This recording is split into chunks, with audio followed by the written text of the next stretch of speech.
Shalom, selamat pagi Bapak Ibu dan saudara sekalian. Pada hari ini, hari Minggu yang berbahagia ini, kembali kita mempunyai kesempatan untuk merenungkan firman Tuhan. Firman Tuhan itu adalah benih ilahi.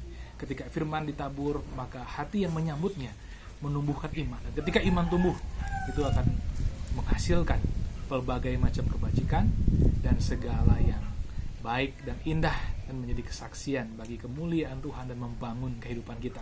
Nah, hari ini kita akan merenungkan firman Tuhan yang diambil dari Injil Matius 7, ayatnya yang ke-24 sampai dengan yang ke-27.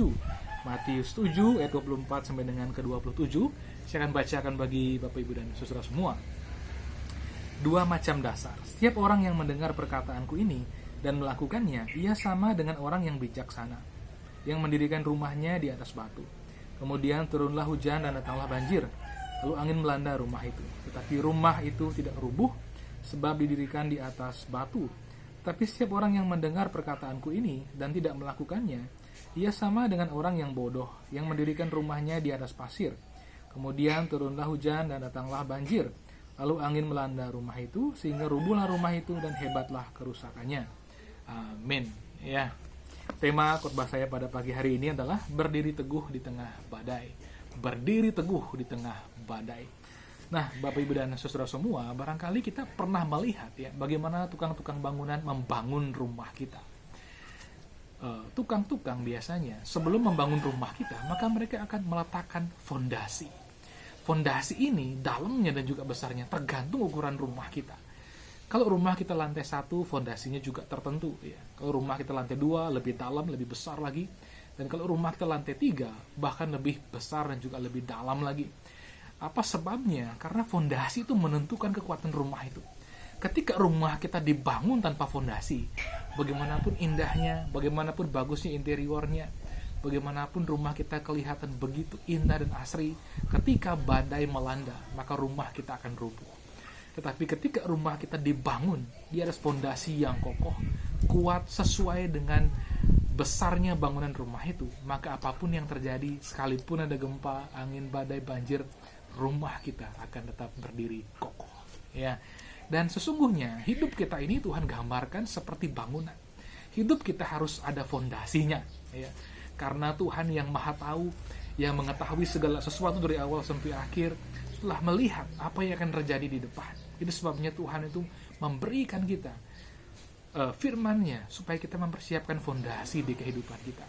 Sehingga kalaupun ada badai, ujian, pencobaan di hidup ini, kita akan tetap berdiri kokoh, kita akan tegak, dan bahkan melihat, mengalami indahnya, hebatnya kuasa Tuhan yang bekerja di hidup kita. Nah, Bapak Ibu dan saudara-saudara, ketika badai datang di hidup kita, katakanlah ujian pencobaan melanda kita, dari pihak Tuhan, Tuhan ingin kita melewatinya dengan baik. Tapi si jahat ingin kita hancur luluh di dalam goncangan hidup seperti itu. Itu sebabnya ketika hal itu belum terjadi, ya, kita mesti sungguh-sungguh, betul-betul mempersiapkan hidup kita. Dan Tuhan itu rindu di masa-masa yang katakanlah damai, sejahtera, tidak banyak goncangan, kita betul-betul mempersiapkan diri. Jangan kita tunggu goncangan terjadi baru kita persiapkan diri kita. Si jahat akan terus berusaha menghalang-halangi kita menjadi orang yang siap. Dia dengan segala cara membuat kita melalaikan persiapan-persiapan itu. Tapi Tuhan akan terus mengirim firman-Nya, Roh Kudus akan terus berbicara. Dan saat ini saya yakin Tuhan pun juga sedang berbicara kepada kita sesungguhnya, supaya kita betul-betul mempersiapkan diri dan memperhatikan perkataan-perkataan Kristus itu. Apakah yang perlu sungguh-sungguh kita renungkan supaya fondasi hidup kita kokoh ya. Nah, Matius 7 itu, Bapak Ibu dan saudara-saudara, konteks dekatnya adalah Matius 5 dan juga Matius 6 ya. Dan dalam perikop besar yang disebut sebagai khotbah di bukit, kita barangkali pernah membacanya, kita pun juga pernah mendengar seorang pendeta pengkhotbah mengkhotbahkannya begitu. Tapi mari kita lihat inti-intinya daripada khotbah di bukit itu, sehingga hidup kita kokoh berdiri dan betul-betul dipersiapkan untuk menghadapi masa-masa yang sukar ya. Yang pertama, ingatlah bahwa kebahagiaan kita ada di dalam Tuhan. Ya. Kebahagiaan kita ada di dalam Tuhan. Manusia secara natur sebenarnya pasti mencari kebahagiaan. Apa sebabnya? Karena mereka tahu betul, menyadari bahwa kebahagiaan itu memberikan kekuatan. Kebahagiaan itu kebutuhan manusia. Kalau manusia tidak bahagia, maka hidupnya itu hampa. Ya. hidup tapi seolah-olah tidak mengalami kehidupan. Tapi orang yang berbahagia menikmati hidupnya sungguh-sungguh. Namun demikian, carilah kebahagiaan di dalam Tuhan, ya, dalam persekutuan dengan Dia, dan dalam segala kepenuhan kehidupan. Sebenarnya saya mendorong kita menghidupi hidup yang maksimal, ya. Apa yang Tuhan beri, segala talenta kita, karunia kita, minat-minat kita, ayo kita gali.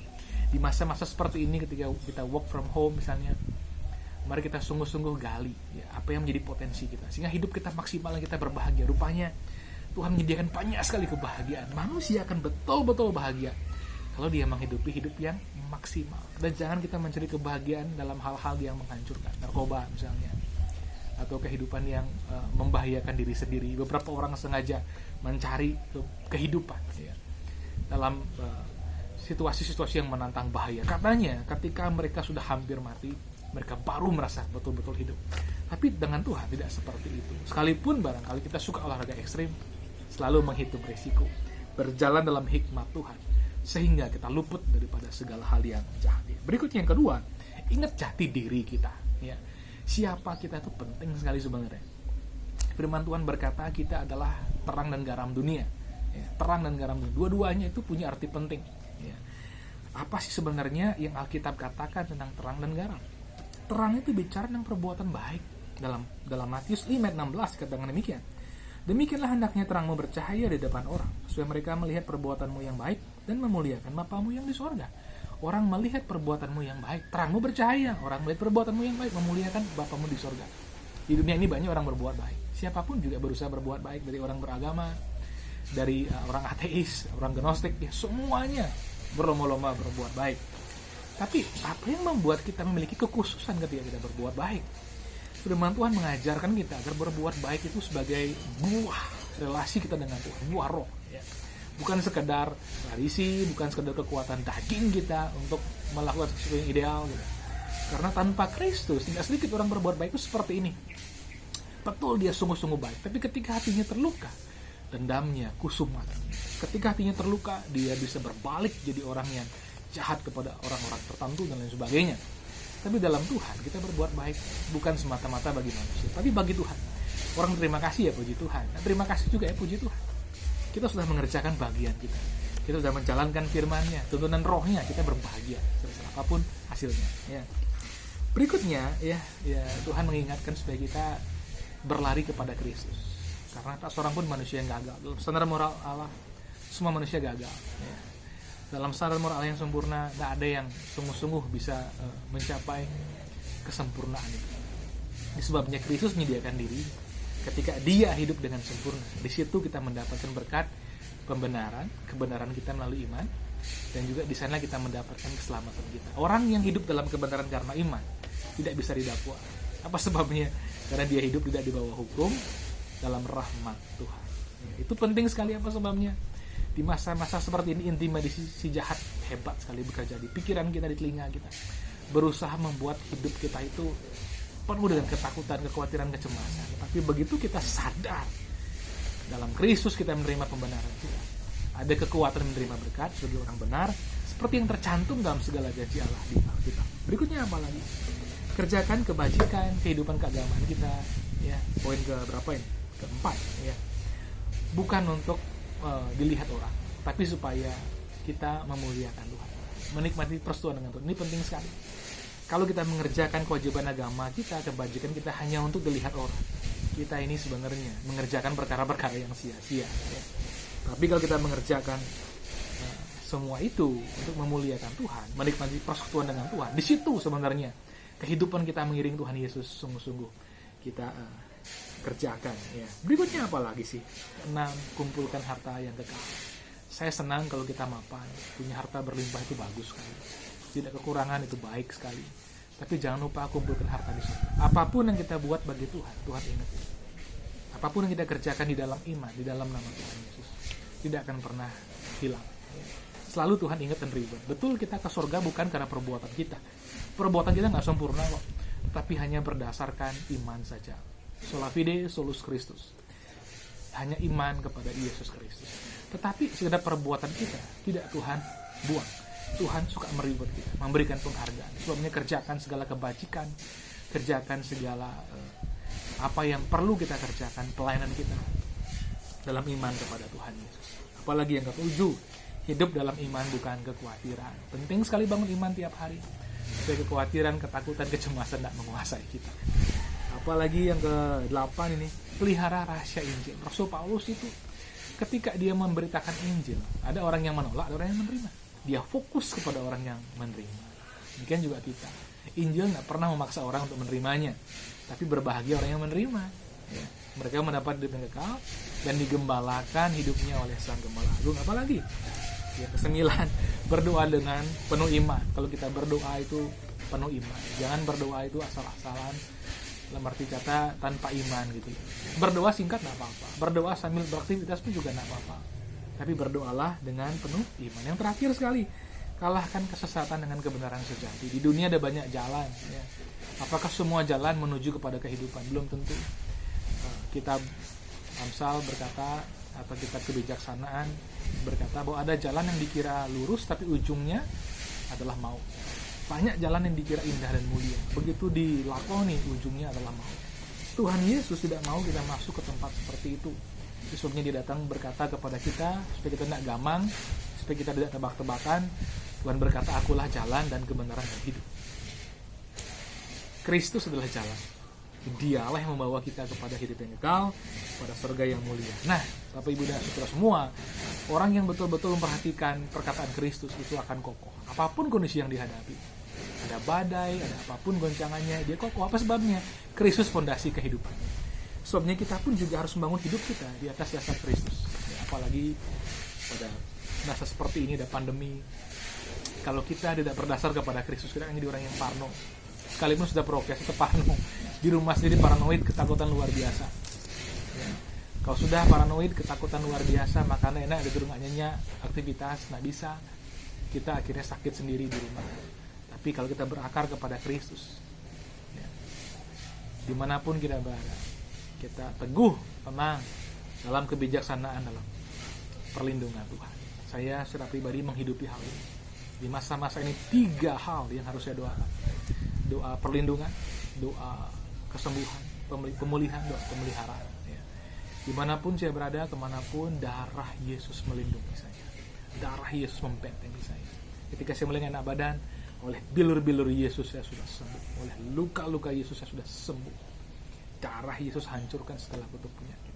Darah Yesus buka jalan keperkasaan. Darah Yesus buka jalan kekuatan. Itu saya berdoa. Dan pemeliharaan. Tuhan, lebih daripada burung pipit, lebih daripada bunga bakung di padang, Tuhan memelihara saya. Saya percaya Tuhan membukakan pintu-pintu pemeliharaan dengan berbagai cara. Ya, aminkan hal itu. Sehingga ketika banyak orang khawatir, ketakutan karena nggak mau berharap kepada Tuhan, kita kokoh. Tuhan pengharapan, Tuhan iman kita. Sehingga di segala situasi kita tetap berdiri teguh, bahkan mengecap kedahsyatan, kemuliaan, kebaikan, kemurahan Tuhan yang ajaib itu. Ingatlah, situasi semacam ini bukanlah hal-hal baru. Ya. 100 tahun sekali ada situasi kayak gini. Walaupun kita berharap ya jangan pas zaman saya dong kan gitu ya. Zaman yang lain aja. Di Alkitab pun ada wabah. Zaman dulu belum ada istilah pandemi. Wabah ada, kelaparan ada, apalagi penyakit macam-macam ada. Tetapi Tuhan mempersiapkan umatnya, memberi firman, kebijaksanaan dan kuasa untuk menghadapi hal-hal semacam itu. Sehingga saudara-saudara kita betul bertopang kepada Tuhan, bukan sekadar kekuatan manusia.